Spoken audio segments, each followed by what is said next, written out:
Bismillahirrahmanirrahim. Assalamu alaykum, hurmatli ko'ruvchilar. Qalbdan qalbga nomli programmamizning 20-sonini ko'rishinglarni qarshi olamiz. Men Abdullah Yalqin. Qadrli ko'ruvchilarimiz, bu muborak ulug' Ramazon oyining arif kunidan boshlab har kuni bir-biridan go'zal temalarda ustozlarimiz bilan huzuringizda bo'layotimiz. Alloh subhanahu va taolo so'zlangan barliq darslarni bu go'zal mazmunlarni hayotimizga tatbiqlab mengishqa bu rahmat oyida tegishlik amellerimizni şu güzel şekilde dinimizin ruhiga uygun şekilde kılıp Rabbimizin rahmetiga nail buluşqa hammimizni müyesser kılsın deb dileymiz. Qadrli ko'rmalarimiz tünügün biz e'lonimizni bergandek bugün belkim e'lonniki temasi bilan bir xil xayriy tuyulishi mumkin. Ota-onami farzandlarini qaqishtamdi degan temada suhbatlashadiganligimizni e'lon qilgan edik. İnşallah bugün bunun bir tafsili mazmuniga kirib chiqishga tirishimiz. Programmamizning bugungi aziz mehmoni hammalar tanishib bo'lgan hurmatli ustoz Sharq Turkiston O'limalar birligi a'zosi shundaqla Konya Selçuk Üniversitesi Tarix Fakültesi o'qituvchisi o'quvchisi doktorant yani Tarix Fakültesi doktorant o'quvchisi hurmatli Abdurahim Davlat apandimni taklif qildik. Qimmatli vaqtini chiqarib programmamizga qatnashib berganligi uchun ko'pdan ko'p rahmat aytamiz albatta. Assalamu alaykum. Aleykümselam ve rahmetullah. Başka bir avazla kiryapti stüdyonun içine. Qadrli ko'ruvchilarimiz, programmamiz YouTube ve Facebook kanallarımız orqali tarqatilyapti. Ekran oldida chiqib turayotgan nomerimiz shundaqla ijtimoiy fikr vositasidagi aloqa vositalarimiz orqali programmamizga aloqador har qanday fikr taklif bo'lsa berishinglarni, savollaringiz bo'lsa so'rashinglarni umid qilamiz. Shundaqla ko'plagan qarindoshlarimizning foydalanishi uchun hem baharlab qo'yishni ham unutmaysizlar. Unda olsa bevosita programmaga kirib ketsak hurmatli ustoz, albatta temamizni anglagan har qanday bir kishi g'ayrilik his qilishi mumkin. Chunki dinimizniki Qur'oni Karim oyatlar bo'lsin, hadislar bo'lsin, davomli holatda nurg'unlagan oyat, hadislarda farzandlarni ota-onasiga qanday hurmat qilish, hattoki wala taqul lahuma uffin, yani bir insanın ata-onaga nisbatan deyish kerak bo'lgan bir uf degan chaqil, uf degangichilik bo'lgan, ashunchalik tovan darajadagi bir xil ifodani ishlatishga bo'lmaydiganligini bundaq dema, ata-onaga yaxshilik qil, menga ibodat qil degan shaklda o'ziga ibodat qilishning keyindilam va bil validayni ihsana deb nurg'un oyatlarda Rabbimiz buni tilga oldi. Farzandlarni albatta bundaq bo'lish kerak, farzandlarningki ota-onasiga shunday yaxshilik qilishi kerak. Bugun biz hamda temani dal aksicha acaba davomli holatda ota-onani qaqshatquchining qanday oqibatga qoldiganligi farzandlarga nisbatan ko'p tilga aylandi. Acaba ota-onami farzandlarini qaqshatib qoldigan ish bo'lamdi? Agar qaqshatib qolsa qanday bo'ldi degan shaklda buni bir yo'rtayilib o'ltiribdik. Shunga birinchi savolimizdandir. Muşundaq ata-ana yoki dada bo'lib farzandlarini qaqshatib qolgan ish bo'lamdi degan savoldan boshlasak, qani marhamat. Assalomu alaykum. Muhim bir tema haqida to'xtalyapmiz. Ovozim normal bo'lyapti. Ketyapti ovozingiz.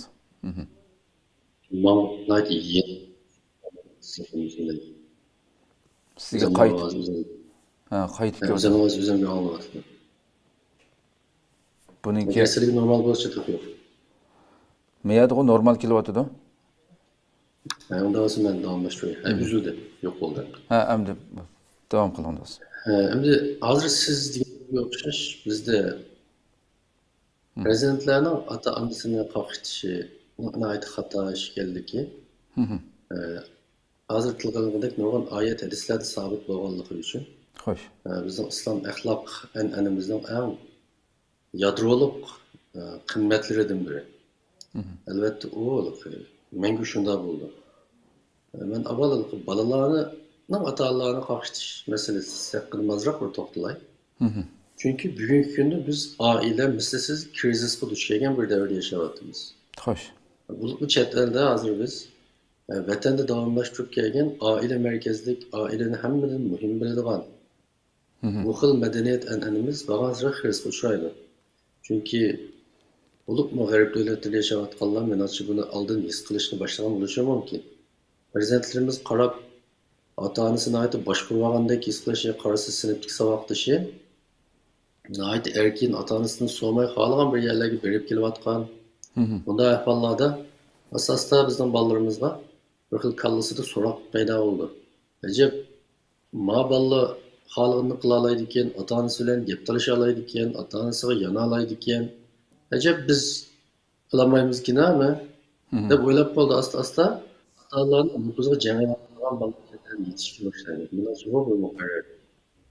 Ammo bizning nimamiz, dinimiz bizga shu oilaning muqaddasligini, ota-onalarning oilaga nufuzini aytib yani ko'p yerlar ta'kidlagan o'xshash uf degan bir tushuncha norozilikni bo'lsa ifodalamagan yana ma'nosi cho'nqur ma'noga ega.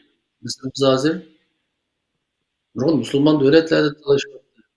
Endi vaqtda shunday bir tanishish. Ota-ona yashnab qolgan ularni sanatoriyaga olib kirishmi yoki bir onasi beqish kerakmi? Bir bolani ota-onasi boqaman deb o'zining kasbini qilmamdi, o'zining kelgusini yaratmamdi. Ota-ona qirgandan keyin bolalarga yuk bo'lib qolsa bo'lamdi deydigan gapni so'rashga boshlagan. Demak, ota-onaning bolasini beqish emas,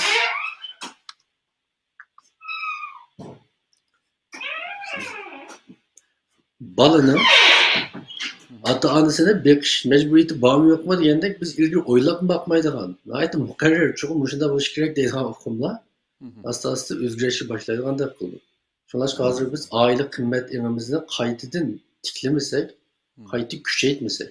Mesela bulupmu shu qo'shchinislik, hamjinislikning shu targ'ibot tashabbusining qonun, ma'arif, maktab, tashviqot qatorliq barliq so'rinlarda shu 2-3 yil ichida favqulodda yuksak ballaga yetishi, xuddi mana kelgusida insonlarni bir oilasizlashtirishga ma'nogandek.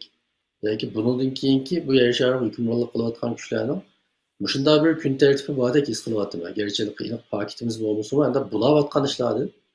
Masalan, hozir g'arbda yashayotgan bir qancha do'stlar bilan paralashdim, shunday deydi. Hozir chet elda shu qo'shchinisning bir yomon gapini qilish nihoyatda ig'ir ishga aylanib qoldi. Darhol uni surishtirgan, uni tilga olinmaydigan ishga aylanib qoldi. Demak, biz bu qo'shchinislik masalasi metodiki takdan oilaga urilgan nihoyatda cho'ng bir zarba. Maqsadni azaytish plan qilingan bo'lishi mumkin, oilani vayron qilish plan qilingan bo'lishi mumkin. Nima plan qilinsin, ammo bugungi kunda mana shunday bir g'oyat zo'r zarbaga nisbatan faqat va faqat balkim yer sharida islom madaniyatilar, biz musulmonlarla buna qarshi o'zimizning mavjudligini qo'g'day olishimiz va qo'g'dishimiz kerakligini taxmin qilishimiz mumkin. Chunki bizning dinimizda oilamiz muqaddas, ota-onaning o'rni muqaddas, shunga o'xshash bolalarmi nihoyatda muhim o'rinda. Endi men bunaqa to'liqlab bir ta'kidlab o'tishimning sababi oilaning muqaddasligi va oilaning muhimligi biz o'xshamagan madaniyat ichida yashayotgan bo'lg'achqa bugungi kunda. Asta-asta bizga bu fikriy jihatdan ta'sir qilib qoldi ekan, shu narsalar. Bunday bo'lsin bo'ldi ekan, bu g'ariblikni bunday qildi ekan, bularning bolalari bir davlatda yashaydi ekan. Mesela g'arbning kinolarda ko'rayotgan mesela ota-onasidan ayrilib 2-3 yilgacha telefonlashmaydigan normal ishlarni ko'rdik biz ham. Anam bilan ko'rishmagan 5 yil bo'lgan, dadam bilan telefonlashmagan 6 yil o'tdi ekan deydi. Ammo biz Uyg'ur madaniyatini o'ylab boqib tasavvurni qila olmaymiz. Biz bir bolamizni bir kun ko'rmay, 2 kun paranglashmay kunimiz o'tmaydi. Amaliyotda bizning to'g'ri. Men demoqchi bo'lganim Ağla qarab turib, biz qilayotganimizdan ta'virnib qilib, biz sal ashur etadigan o'xshaymiz deb o'ylab qilishimiz xato demakchi. Biz o'zimizning mushining to'g'ri ekanligini tushunib turaylik. Balki butkul islom va e'tiqod qilgan musulmonlarning ichida balki Uyg'ur musulmonlari mushini eng voyaga yetkazgan musulmonlar deb o'ylayman. Masalan, bizga nisbatan bir bolaning yaxshi yoki emasligini eng muhim o'lchami ota-onaga vafodor yoki emasligini. Ota-onasiga vafodormi emasmi? Cho'ng bo'lganda ota-onasini boqamdi, boqmam degan masala intayin muhim bir axloqiy o'lcham. Tavrangili bo'lmaydigan axloqiy o'lcham. Biz odamiyligimizni shuni o'lchaymiz. Faloni qandayroq odam desa, bunda adam ammo ota-onasi yaxshi qaramaydi degandan keyin uni barliq yaxshi amali bizning nazarimizda nolga aylanadi. Mushu to'g'ri demak. Mushu to'g'ri. Bizning ota-onalarimiz oldidagi majburiyatimizning muqaddas ekanligini har vaqt xotirlatib turishga ehtiyojli bir devre kirip kaldı. Hem şuna bilen birge bugünkü sualı kelsek. Balalarının ata-ananı kakıştışı kanda hata olsa, ata-analarının mı balalarına kakıştış hakkı yok. Bunu aval kesip bir düvetiş lazım. Keskin bir düvetiş lazım. Ata-analarının mı balalarına kakıştışından ibaret bir hukum var. Yani ki bizde izçil balalarının ata-ananı kakıştışı tekitlengeçken ata-analarının balalarına zulüm selişi, balalarına horleşiye kakıştışı pek tilgılinmaydı. Şu bu noktunu teng ta'kidlash men uchun muhim ahamiyatga ega. Hazreti Ömerning yoniga bir sahobiy keldi. Meni balam meni qaqshtidi deb shikoyat qilgandan keyin Hazreti Ömer balang seni qaqshtishdan burun sen balangni qaqshtib ekansan deb shunday bir nihoyatda cho'nqur bir javob berdi. Ben bu nimishqa cho'nqur deyman desa, bugungi kunda shu balasidan qaqshayotgan yoki balam meni qaqshatdi. Balam bana yaxshi qaramaydi. Vafosizlik qilyotidi degan ota-onalarning mutlaq ko'pinchisining chuqur tarixda balalarini qaqshatgan tarixi. Qaqshitilgan bolalar cho'ng bo'lgandan keyin ota-onasini qaqshitilgan bo'ldi. Hazreti Ömerning nazarga olgani menimcha dal mushu. Lekin bu sahabini bilishi mumkin. Hozir sen qaqshatdi deb qaqshayotsang, ammo balalik vaqtida sen shu balangni qaqshatgandi. Ya'ni bir balaning qanday qilib axloqdan chiqib ota-onasini qaqshata oladigan, ota-onasiga yomon muomala qila oladigan bo'lib qoladi degan bir savol bor. Biz avval masalaning yildiziga qarashimiz lozim. Mesela biz deymiz, ma bola bek eski bola ekan ota-onasini qaqshatdi. Biz buning mevesini ko'rdik. O oqibat, o natija. Ammo bu natijaning kelib chiqqan bir jarayoni bor. Unda bu bola nim bo'lib ota-onasini qaqshatadigan, ota-onasiga yomonlik qiladigan bo'lib qoldi deb biz masalaning yildiziga cho'nqurlaydigan bo'lsak, ko'pincha oilalarda ota-onaning balalik vaqtlarida bolalarni qaqshatganligi, ya'ni bolalarga qilgan yomon muomalasining natijasini kelgusida bolalarning o'ziga vafosizlik qilishi bilan ko'rganligini ushurta olamiz. Bugungi psixologiya tadqiqotlarimi g'ayet ro'shan deydi. Zo'ravonlik faqat zo'ravonlikni keltirib chiqardi. Ya'ni qattiqlikni keltirib chiqardi. Kichik vaqtida haddidan ziyoda xo'rlangan, tayoq yegan, hech qanday orzu-armonlari ota-onasi tarafidan hurmatga erishilmagan. Mayli jismoniy, mayli psixik jihatdan ig'ir xo'rlanishga uchragan bolalarmi cho'ng bo'lgandan keyin ularmi o'zining bolalarini shunday xo'rlaydigan, o'zining ayolini xo'rlaydigan, oqibatda bir ota-onalarga yomon muomala qiladigan bu xil ahvolning kelib chiqish ehtimolligi nihoyat yuksak bo'ladi. Albatta bu mutlaq emas. Bu ijtimoiy masalalarda biz yüksek ihtimallıkla nazarga olamiz. Bu mutlaq bo'lmaydi hech qanday ish. Balki xo'rliq uchirgan bir balami yaxshi odam bo'laverishi mumkin, ammo oz sonda. Bayam deganimdek, agar biz kuzatib boqsak yoki ekranda shuni ko'rayotgan, shu bolalarning qaqshayotgan ota-onalar o'zini e'tirof qilib turib, astoydillik bilan shu bolalarning men balalik vaqtida men shu bolalarimga qanday muomala qilgandim deb tanqidiy bir so'rab boqsa, javobini aytizda bo'ladi. To'g'ri, men bunday qilib solgandim deb bunu tapalaydı. Endi ben ikinci sualni sizga so'g'lasamay boshlab ketay. Ya'ni balalarni ota-onalarning balalarini qaqshatishining qanday ifodalari bor?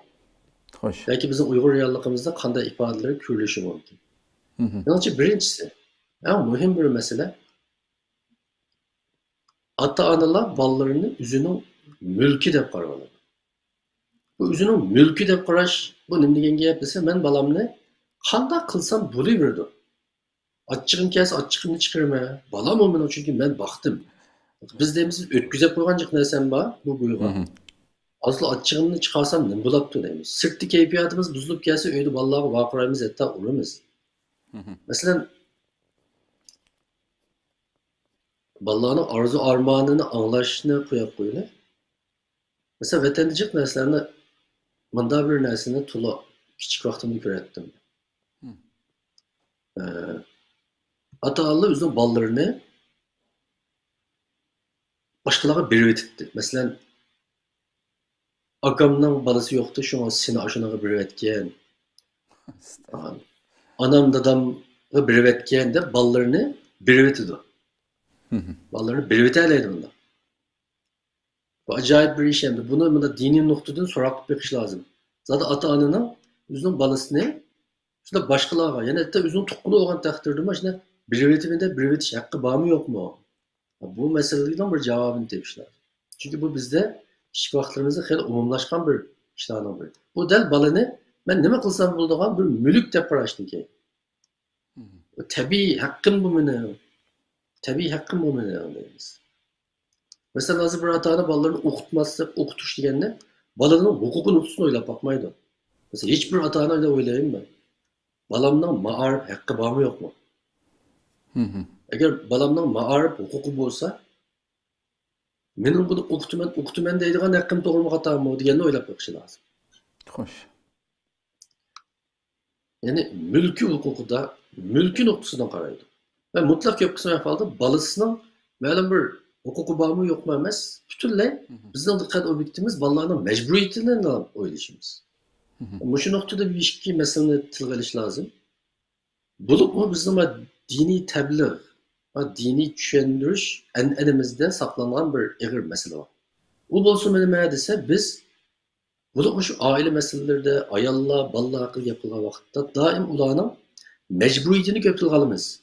Ulan kılışkıda hiç işini köptülgalımız daim şunu tekitleyimiz. Ama ulanın hak hukukunu tekitlemeyiz. Belki hatta bazılar şunu da düşündürdü. Bu şu dinni düşündürüş ki alimlardan mutlak köpünün erkişi oğallığı bu şu meseleki tesir göstergen depme karaydı. İnanç bunun məlum derecede doğru tarafı var. Mesela değil biz ayalla hakkında yapılsak. Biz ayallığından çoxum erlerge itaat qilishi, ailesine hizmetini yaxshi qilishi, ata-onasidan qaynona-qaynonasidan hizmetini yaxshi qilishi deganlarni nihoyatda jiq tabliğ qilamiz, so'zlaymiz. Ya'ni ayollarning, onalarning majburiyatini tabliğ qilamiz. Ammo ularning haqqi-chi, ularning huquqi bormi yo'qmi? Ularning huquqini tang so'zlamasak biz adolatsizlik qilgan bo'lamiz. Chunki u Allah Kur'an'da nait uçup diyen, sizlerinin ularının üstünlerde hakkınla boğunduk, ularının sizlerinin üstünlerde hakkı var diye. Demek bu hak, bütünley erkişinin hakkı ayarlarının üstüne olmaydı. Okşaş ayarlarının erlerinin üstünde köp hak hukukları var. Hatta bu o erlerinin yüzüden halkı var. Yani erlemen, birimen, bəymemin diyeleyden hukuk emez. Bu hak ne? Allah ayarları bir etken. Biz onu hiçbir zaman taatip ediş, xotunumuz boğallık üçünla o haklarını taatip ediş, üzümüzü xalagança onu yok kışkırıp ediş, onu tılgalamasından ibaret, bunu da adaletsizlikten sadır kılsak, bu İslam'ın adalet prensibiyle uygun emez. Hoş. Ama bizden enimizde şu. Mesela, hazır ben analarının gibini kıldım, ayallarının gibini. Hani ballar vakileydi. Biz ballarımız hakkında zaten balamның kançılık hukuku vardı o. Mesela ben çekilenmaydıgan haklarımı bağımı da oylap baktım. Menimce bu mesele hakkında oylanan Uygur ata-anası nahayet az buluş mümkün. Hatta yok Hoş. buluş mümkün. Ama Allah bunda hukuku vallahi beğenmegen mi?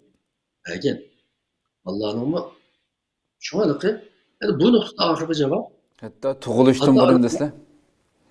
tug'ilishdan burun. Bu noktadaki mühim narsa balalar ata-analarning mülkü emas. Ata-analar fakat balalarning bu dunyoga yaratılışındaki bir sebep. Allah şu ata-analar orqali yaratgan ata-analar orqali yetildirgan. Albatta balalarning ata-analarga qaytaradigan javobları ve mecburiyetleri elbette.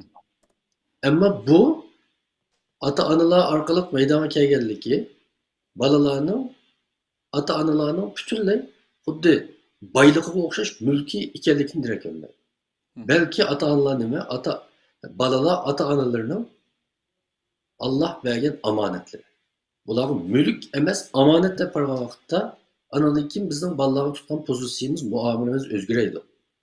Omonat degan nima? Omonat bizga vaqtliq berilgan. Keyin omonat berguchiga hisob beradigan bir narsa. Masalan, birisi menga ma'lum bir pulni omonatga qo'ysa, o omonat ustida mening huquqim mutlaq emas. Faqat saqlab turish huquqim bor. Xohlagancha tasarruf qilish, ishlatish huquqim yo'q. Va keyin u omonatni egasiga qaytarib javob berishim lozim. Shunga o'xshash balalar ota-onalarga berilgan bir omonat, bu omonatni ota-ona ustidagi haqlari nima degan savolni aytdim. Ularni yaxshi tarbiyalash, yaxshi beqish, yaxshi odam qilish deganga o'xshash nurg'un majburiyatlari bor. Şuna bunu amanet ekanligini unutup qilib biz mulk deb olgandan keyinla shu ishdan tegidan shu vaqtcha chiqadi. Endi ikkinchisi muhim bir ifodasi shu ata-onalarning bolalarni qarshitishini. Endi shu oila zo'ravonligi deymiz, bolalarni xo'rlash. Bolalarni xo'rlash jismoniy va psixik jihatdan ikkiga bo'linadi. Jismoniy jihatdan deganimiz shu, qalaymaqon bolalarni urish, dumbalash. Achchiq kelsa urib qo'yish yoki gapimni anglamading deb urish. Biz edep dayıqını götürüp etmekler degan hadisni acayip yugan tushunib elib, bolalar tarbiyasidagi birinchi biz murojaat qiladigan usul mushu deb o'ylab olaylik.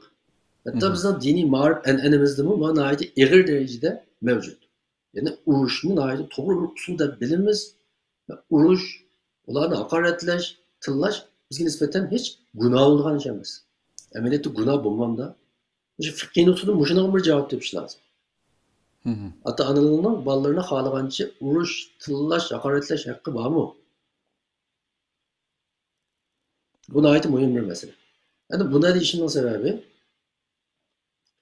bolalarni bu zo'ravonliklar, bu jismoniy jihatdagisi, ya'ni urush, qiynash hatto ajoyib usullar, ajoyib ishlarni anladim.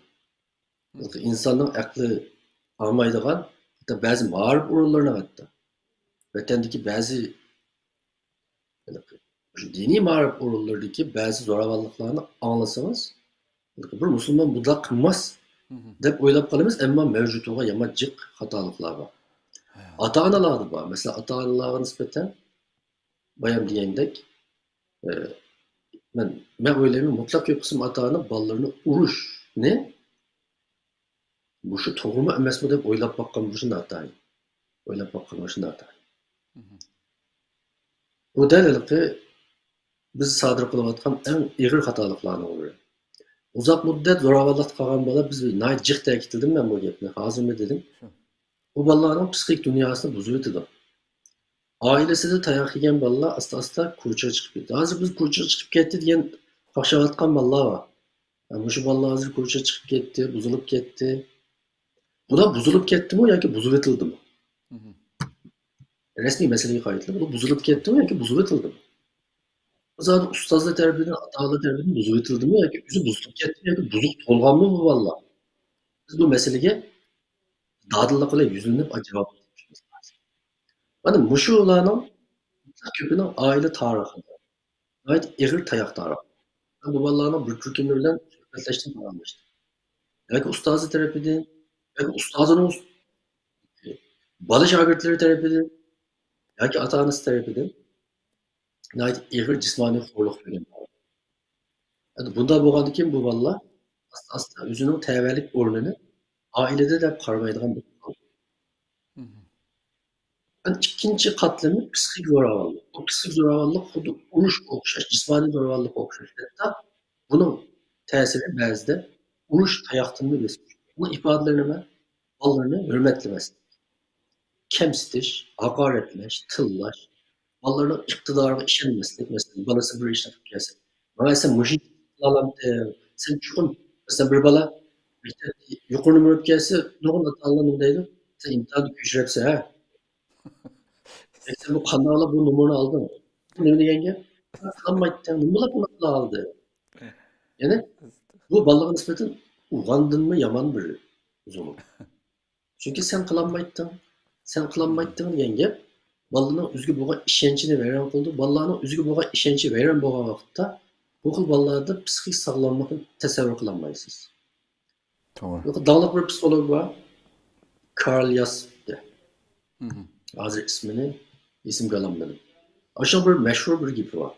Barlıq psixik kasalliklarning tagida o'ziga bo'lgan ishonmaslik yotadi deydi. Mesela bizning psixikasi buzilib ketibdi degan vaqtimizda deydi. Shu kishilarda kuchlik yoki ojiz o'ziga bo'lgan ishonmaslikni bayqaymiz deydi.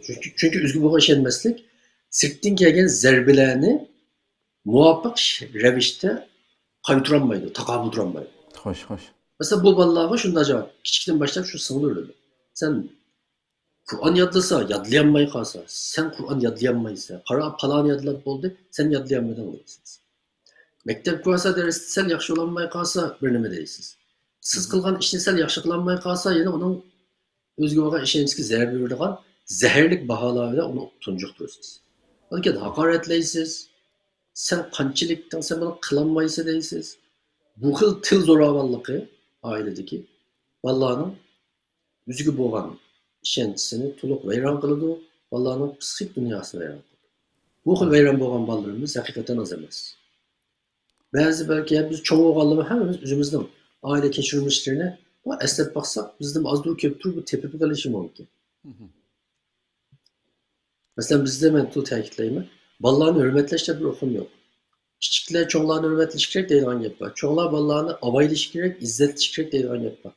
Ammo bolalarning g'ururi yo'qmi? Bolalarning psixik dunyosi yo'qmi? Allah her bir bolaga shuning kuchli bir ichki dunyo yaratgan. Bu ichki dunyosini ota-onaning xohlagancha petiqlash, dassash, depsanda qilish haqqi yo'q. Hürmetlenmegen bolalar kelgusida hürmetlenmaydigan bo'lib cho'ng bo'ldi. Buni qat'iy unutmaslik lozim. Bayan degandek, ota-onalarga vafo ko'rsatmagan bolalarning ko'pinchisida shu xil oila kechirmishi tepilib qoladi. Şuңmuş uruş, hakaretleş, psixik ve cismani zo'ravonlik bunun ikinci bir muhim alameti. Yani üçüncü muhim alameti belki bunu münazara qilishimiz mumkin. Bolalarning shu ma'arif haqqini tortib olish. Bolalarning o'qish haqqini tortib olish. Ana Alloh taolo bolalarni xohlasa o'qitadi, xohlasa o'qitmaydi, o'qitmay dedim, o'qitay dedim. Endi shunda bir savol bor. Bir bolaning agar ota-onaning bolalarni yaxshi tarbiyalash majburiyati islomda bekitilgan bir ish bo'lsa, albatta bekitilgan bir ish bu. Ota-onaning yerdindeki farz mecburiyetlerden biri. Onda da balaning tabiiyla tarbiyalanish ve yaxshi ma'rif qabul qilish haqqi bor degan gap. Ammo biz bu haq bilan hech qanday hisoblashmaymiz. To'g'ri. Endi bu o'xshamagan davrda shu yashayotgan jamiyatning o'lchamiga asosan bo'ladi menimcha. Hozir nurg'un ota-onalar balki o'ylashi mumkin. Men balamni yaxshi tarbiya olsin deb o'qitmadim deyishi mumkin. Ama bu okutmagan bu bala biz yaşayotgan şu dünya ve şu cemiyetinin hırslarını, talep taqazzalarını o çoğun bo'lganda qarshilay olamdi. Yani onun hüddüsünü çıkaramdı. Köpince ahvoli chiqolmaydi. Şu ota-onaning şu cemiyet ihtiyaçlı bo'lgan iqtidorni hozirlaydigan ma'rifdan tortib olish haqqi yo'q deb o'ylayman. Çünkü o kelgusida o bala şunu tayinip yaşaydı, şunu tayinip can bakıdı. Biz bunu küçük vakti tatip edip, çoğu oğandaki kararımız yok. Yani çoğu oğandaki onu kuvvetimiz üzerine cenabına baktı. Şunu bilen o cemiyette valla bir iktidar sahibi bulup, yüzüge okşaşlığa bilen bu kadar rekabette üzüp çıkanmaydı. Hem akallisi bir dükkan içip berseniz mi açamaydı ama bu kaldı. Malum bir şirketim işlenmeydi. Şu an benim için ballarının okuş mağarip hakkı, ata-analar daxil tərz qılalaydigan bir haqq emas. Çuqur balalarını yaxşı o'qitishi lazım, balalarını yaxşı tərbiyələşi lazım və balaları bu nöqtədə hətta şər'ən biz aşında bir fatva çıxarışımız lazım deyə oylayıram. Ata-analarning balalarını o'qitmaslik haqqı. Xalagancha uni to'xtatib oldigan, o'qitmaydigan, o'qitmay dedim, satrashxonga beray dedim, deganday gaplar bilan balalarning o'lchamli bir ma'rifdan mahrum qilish haqqi yo'q deb o'ylayman. Belki bu biraz münazara qozulushi mumkin. Ama biz o'xshamagan davrlarda shu davrga loyiq fatvo berish haqqimiz bor. Yo'qda majburiyatimiz bor o'ylama. Maqsad nuqtasidan chiqsaqmi menimcha bunga kelishimiz tez emas. Endi to'rtinchisi eng ro'shan ko'riladigan bir ish ota-onalarning o'zining huquqidan halqib turib qiladigan va bolalarga nisbatan menimcha balalarni qaqshish deb hisoblangan bir soha var. To'rtinchi muhim soha. Shu balalarning nikoh ishida ularning erkinligini tatib edish. Mayli o'g'il bo'lsin, mayli qiz taraf bo'lsin, ota-onalarning balalarni paloniga berish, palonini ep berish deydigan tashabbus qiladigan, uni yo'l mangadigan, uni kurashtirishga tirishadigan, balalarga tarbiya qiladigan haqqi bor va majburiyati bor. Ammo balalarni majburlab balaları xalımısı mı? Balaları yaktırması mı? oğluğa bir kızını yana birisine bir iş yapıyor. Peygamber Aleyhisselam'ın acayip uçuk hadisi var bu. Hoş. Oğullarına demeyelim. Peygamberimizden yanayla bir kız geldi. Ata-anam beni palarına vermek için ama ben bu işte halamaydım diye vakti yandırıp etkin. Yani sen halamısan ata-ananın seni mecburi ona bir iş hakkı yok demeyi uçuk. Ama biz muşu hadisini mesela, muşu Peygamberimiz belgen, dinimiz belgen bu hukukni biz köymeski sanırız. Nurgun ata-analar her xil şekilde kıstaydı. To'g'ri, ular qanday qildi? Ular yaxshi bo'lishini o'ylaydi. Biz aklımızcha shu yaxshi deb o'ylaymiz. Faloniga bersam bu yaxshi bo'libdi deb o'ylaymiz. Balki yaxshi bo'lishi mumkin, to'g'ri. Ammo oyada bolaning xohlash xohlamaslik haqqi biz xohlagancha tortib oladigan bir huquq. Bir narsa emas. Agar bola xohlamasa, qiz xohlamasa, tamam. Xohlamagan bo'lsa, xohlamagan inson. Endi biz uni agar u qiz xohlamay, yomon tarafga yoki yomon tarafdan to'y qilish ehtimolligi bo'lsa, biz buni tarbiya bilan, bir usul bilan oldinlashga tirishimiz albatta. Bu yerda faqat karimiz bo'lmasin demoqchi emas.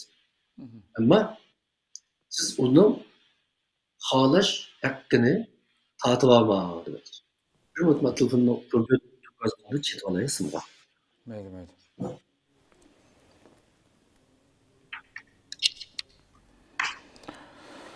Hey Allah.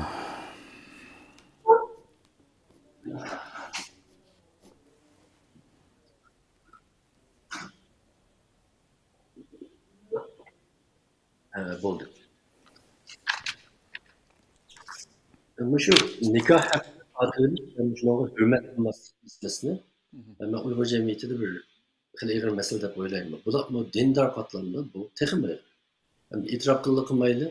Bu gapni ichida yoqtirmasligi mumkin. Chunki barliq ota-ona bolalarning baxtini, yaxshi bo'lishini o'ylaganligi uchun shunday qiladi. Ammo bu yerda biz nazarni soqit qiladigan ish emas.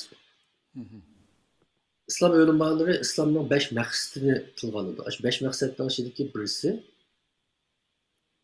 irz deb bir gap bor. Hifzul irz. Ya'ni buni nima deb tarjima qilish lozim? İzzet hurmatini saqlash. İzzet hurmati deymiz. Men o'ylayman, buni sal kengaytib, huquqini saqlash desak xato emas. İslamning bir maqsadi insonlarning huquqini saqlash uchun ekan. Haklarını qo'llash uchun ekan. Mana bu haklarning ichidagi birisi ham shu. Bu hakni biz din nomi bilan tortib olmaymiz. Din nomi bilan tortib olmaymiz. Menimcha shu bundan boshqa nima ifodalar bo'lishi mumkin? Yuqorqi ifodalar menimcha xili yetarli deb o'ylayman. Xo'sh, xo'sh. Ko'p rahmat, haqiqatan aytib tafsiliy holatda aytibadi. Haqiqatan dinimiz yani shunchalik albatta har sohada huquq, majburiyat. Bizning har qanday bir ishda mayli oila turmushida bo'lsin, kundalik tijoratlarimiz bo'lsin, hamma narsada ham huquq, ham qilishga tegishli majburiyatlarimiz bor. Bugun hattoki o'sha Umar radhiyallohu anhuning so'zini shunda bir o'ylab baqsaqmi, dadig'i deyotdi hamda shu. Sen uni seni qaqshtishdan burun, bu holiga kelishdan burun sen qaqshtib ekansan deb. Bu dadig'i bevosita deyishining kamda ba'zida ulamolar texmbek sharhlab. Chunki dada ta uning dadining majburiyatining naydan boshlaydiganligi hatto to'y qilishdan burun, chunki dada bir to'y qiladigan bir onani tanlaydi. Shu bolaninki onasini tanlashdimi taqvodor, solih bir farzandimga ona bo'ladigan bir inson deb o'shadan boshlab tanlashi, uning kendi hattoki payg'ambarimizning hadisi bor-ku, bu farzandga go'zal ism qo'yish masalasida. Chunki u atgun cho'ng bo'lganda o'zining do'stlarining ichida ismi sat qo'yilib qolib qolsa, masxara qilishi mumkin, kulkiga qilishi mumkin. Ba'zi ismlarni Rasululloh cho'ngib qolgan sahobalarnikini o'zgartirib o'tgan, bundaq ismni qo'yma deb masalan. Demak, shu darajada islom dinimiz ismi ta'sir qiladi. Ha, ismi ta'sir qiladi. Odamning odamiyligiga ta'sir ko'rsatadi. Shu darajada bu farzandning haqqini islom shunday ko'ngil bilishdi. Anasını tanlash, uning keyin tug'ilgan hamon uning ismini qo'yish, uning keyindagi yuqori so'zlangan nurg'un tarbiyasi bir muncha zaman o'tdi bu yerda. Uning keyinidan bu ishlarni majburiyatlarimizdan ado qilmaganda berilgan natija bo'lib chiqqan vaqtida andikin qaqshab Mesela uning keyin mecburiyet ada kılınmayı durup hakkını talep kılış hakkı yok bir insanın. shu ashunda darajada hayotimizda chiqib nurg'un kamchiliklar yuqori so'zlab o'tilgandek bu tilga ilindi ekan. Eng oxiridagi so'zlar masalan bu nikoh masalasini asli bu nikoh haqqi masalasini tilga ilib o'tilan nihoyatda muhim bir haq. Bu yerdan hargizmi bugungi temamiz bevosita u masala bo'lmaganligi uchun kirmayman, lekin ba'zilar tushunib qolmasligi uchun ham xato tushunib qolmasligi uchun bu degan gap farzandlarniki xohlagan sirtdan o'zi tepib o'zi qilish, tanlash, uni ko'tarib kelish o'yiga haqqi bor degan bir uqum berilib qolmasin. Bunga inshaalloh buni ayrim to'xtalamiz keyin. Buni unda xato tushunib qo'yilsa bo'lmaydi. Xo'sh.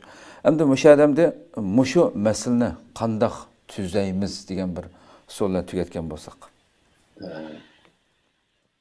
Menimcha buni agar biz şu bizning dinimiz, şu İslam'ın ahlak sistemisi amaliyotda insonlarning ijtimoiy munosabatdagi barliq masalalarini hal qiladigan ochqich bilan ta'minlagan bizga. Xo'sh. Biz İslam bizni o'rgatgan barliq axloqlarga tafsili qarab boqadigan bo'lsak, hayot ajoyib go'zal bo'ldi. Agar o'zimizni mujassamlashtirsak, har qanday masalani hal qila olamiz. Masalamiz unda ejellik, zarbisi kuchli bo'lmaydi. Shunga men Peygamberimizning bir hadisini, menimcha bu masalani hal qildi deb so'zlab o'tdi. Peygamberimiz shunday degan: Ayşe radhiyallohu anha aytdi: "İnnalloha rafiq, yuhibbul rifqa." Allah muloyimlikni yaxshi ko'radi. Allah o'zi innalloha rafiq. Allah g'oyat muloyim, g'oyat yumshoq. O'zi yumshoqlikni, muloyimlikni yaxshi ko'radi. Kaynidagi eng muhim. Bu muloyimlikning endi qanday foydasi bor deb o'ylab qolsak, navoda. Peygamberimiz bu hadisda kaynida javob berdi. Muloyimlik va yumshoqlikqa, qattiqlik, qo'pollikqa, undan boshqa narsalarga bermagan bir kuchni bergan. Bunun ma'nosi nima? Odamlar orasidagi munosabat. Ota-ona bilan farzand o'ttirsa, er bilan ayol o'ttirsida, do'stlar o'ttirsida, hatto bir sapga kurash qilayotgan va o'xshamagan saplarda kurash qilayotgan bir mujodila a'zolari o'ttirsidagi har qanday ziddiyat, har qanday ko'ngilsizliklarni qilishda o'sha muloyimlik, yumshoqlikning kuchining qattiqlik, qo'pollikdan kuchli ekanligini so'zlayapti. Ammo biz ko'pincha muloyimlik, yaxshilikni qanday vaqtda ishlatamiz deganchada avval qo'polligimiz oqmagandan keyin yaxshilik, yumshoqlik, muloyimlikqa murojaat qilamiz. Amaliyotda islomda masala hal qilishni zavut tangishki, ya'ni asli o'rinlashtirishni nima desa, eng avval yumshoqlik, muloyimlik, tinch. Andan keyin bu muloyimlik, yumshoqlikdan o'tib ketgan vaqtda andan keyin ma'lum darajadagi diktatura va embargo xarakterli usullarga ruxsat qo'yiladi. Ammo bizlar ta'tirsini qo'llaymiz. Biz eng avval qo'pollikdan kelamiz, qattiqlikdan kelamiz. Qo'pollik, qattiqlik faqat oqmay, andan keyin asta-asta yumshaymiz. Masalan, nurg'un ota-onalar rasmiy chatoq chiqqan, rasmiy ko'chaga chiqib amal qilolmagan bolalarni oxirida qanday qildi u bolalarga chiroyli qilib yolvorishga boshlaydi. Xo'sh. Endi balki masala nima? Allah buni qilib eng dastlabki qiladigan barliq qattiq choralar oqmadi. Bu bola tayoq yeb yiqitma o'shalmadi, izoshtibma o'shalmadi, solab qo'yibma o'shalmadi. Endi hammasi o'shalmagandan keyin oxiri bu tambirib endi bu oqmadi. Biz endi yolvordi. U vaqtda oqanda u vaqtda faqat foydasi bo'lmaydi. U vaqtdagi yumshoqlikni, u vaqtdagi yolvorishni hech nima foydasi bo'lmaydi. Asli talab muloyimlik, yumshoqlik. Mehr muhabbet bilan eritish. Va bu orqali masalani hal qilishga tirishish. Mayli xatolikni qanday sodir qilishni qat'iy nazar. Andan keyin bu masala hal bo'lishidan umid bor. Peygamberimiz yanıga bireylen sirtdi kirishga ruxsat so'radi. Bu bir munofiqning katta ishi edi. Peygamberimiz ani yiroqdan ko'rib, nima degan eski odam bu, nima degan nachar odam bu deb o'ziga o'zi so'zladi. Ammo buni perdening keyindagi Hazreti Ayşe anlab qoldi. O odam kelib Peygamberimizdan paralashdi. Paralashgandan keyin Paranlaşkanda Peygamber Aleyhisselam bununla nihayet sıcak, yumuşak paranlaştı. O çıkıp kettiğindeki ki Hazreti Ayşe bundan nihayet teəccüblendi. Ey Resulullah, siz bayan bu nihayet bir naçar eski edem degендiniz, ecep çıraylık paranlaştınız dedi. Peygamberimiz dedi ki, sen kaçan benim başkalarına kattık kopal boğunumu görüp baktı. Yakında bir nesige mulayimlik koşulsa onun güzellikten başka nerse gelmeydi. Yakında bir nesige kopallık, katlıklık koşulgan vakitte onun yamanlıktan başka nerse gelmeydi o defilerde. Şolaşka bu meseleler kılışın usulü menatça muşukul pozisyonu en aval muşu yumuşaklık, mulayimlik, çıraylık söz, mihir, muhabbet katarlıkla bizim ana usullerimiz, çağrılarımız buluşu lazım. Yani ikinci mühim çağrı menatça hazır bayan tılgı edildi sebepler süptedi. Şu hemimiz üzümüzden şu hukuk evini küçeytişimiz lazım. Mecburiyet evimizde hele bilimiz. Mecburiyet evimizde nasıl bilimiz. Kılışkı tegişlik işlerini bilimiz. Behrimen bulunduğun hukuklarımızı pek bilmeyimiz. Yani vatandaşımızın zulüm asıl yaşanatkan doğaçka. Yani müstemlekinin gelgenlikimiz için bizde mesela dihkallarımızda bütün millet miqyasıda kılışkı tegişlik işlerimizde oynayımız. Ama Xitoydan talep qilgan huquqlarimizni unutib ketamiz. Biz bunday qildik, bu bizning bunda bir haqqimiz bor deb, Xitoy bizga bermadi deb paranglashadigan, uni o'ylaydigan istikimizmi yo'qolib ketib qolgan chunki xuddi bizda bir huquqimiz bo'lmaslikka tegishli. Ammo unday emas. Endi biz kun kelganda bolalarimiz, ayollarimiz hammamizning huquqimiz bor ekanligini, majburiyatimiz bo'lishi bilan birga huquqimizning bor ekanligini bu ikisi muvaffaq tengshelmese, bu ikisi arasında muvazenet kurulmasa, çukur çatak çıkıdığanlığını unutub kalmasınız lazım. Mesela bir ayağının aldığı mecburiyetlerini ada kılmayı tutup, hukukudun behremen bulamaydı. Mesela şeriatimiz mi şuna gösteriyor? Mesela bir ailesine iktisadi cihette bakmadı, taşrif etti. Yani aslında ailesine iktisadi cihette kandaş mecburiyeti var.